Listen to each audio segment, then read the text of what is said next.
ఫిబ్రవరి 28వ తారీఖు నుండి నేటి వరకు అంటే ఈరోజు 8వ తారీఖు మార్చి ఈరోజు రథోత్సవం జరుపుకోవడం జరుగుతుంది. రేపు కూడా ఏకాంతోత్సవం పూజా కార్యక్రమాలు ఉన్నాయి.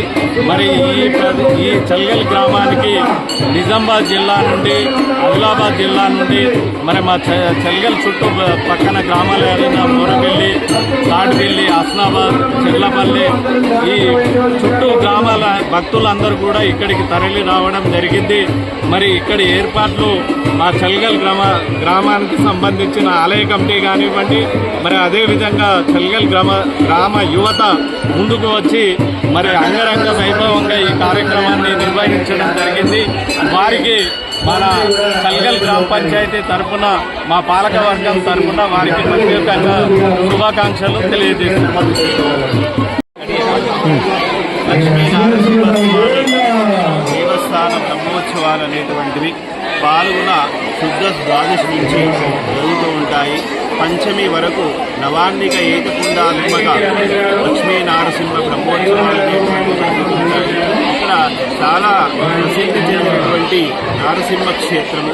ఎక్కడెక్కడి నుంచి ఆదిలాబాద్ జిల్లా నుంచి కూడా తరచుగా ఇక్కడికి వచ్చి ముగ్గులు పెట్టుకుని స్వామి యొక్క కోరికలను కోరుకుని వాటినన్నింటినీ కూడా తీర్చేటువంటి చాలా భగవత్ స్వరూపము లక్ష్మీనారాయణ స్వామి.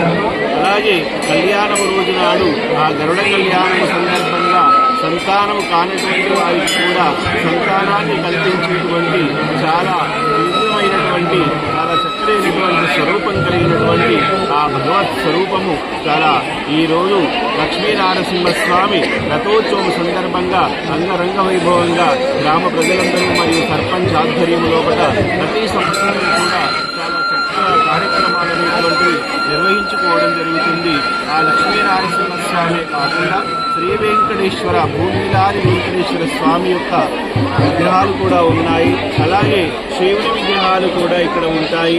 అవన్నింటినీ కూడా ఇక్కడ చాలా చక్కనైనటువంటి కార్యక్రమాలు నిర్వహించుకొని కొంగు బంగారంగా ఆ లక్ష్మీనారసింహస్వామి ఈ చలిగల్లో వేంచేవి చేసి గత 50 పూర్వకాలం నుంచే కూడా ఈ లక్ష్మీనారసింహస్వామి యొక్క కరుణ కటాక్షాలు ఆపై ఉన్నాయి. కాబట్టి అందరెందరూ ఇక్కడికి వచ్చి ఆ భగవంతుని యొక్క అనుగ్రహం పొందుతున్నారు అనేటువంటి విషయాన్ని ఈ సందర్భంగా మనం చెప్పుకోవచ్చు.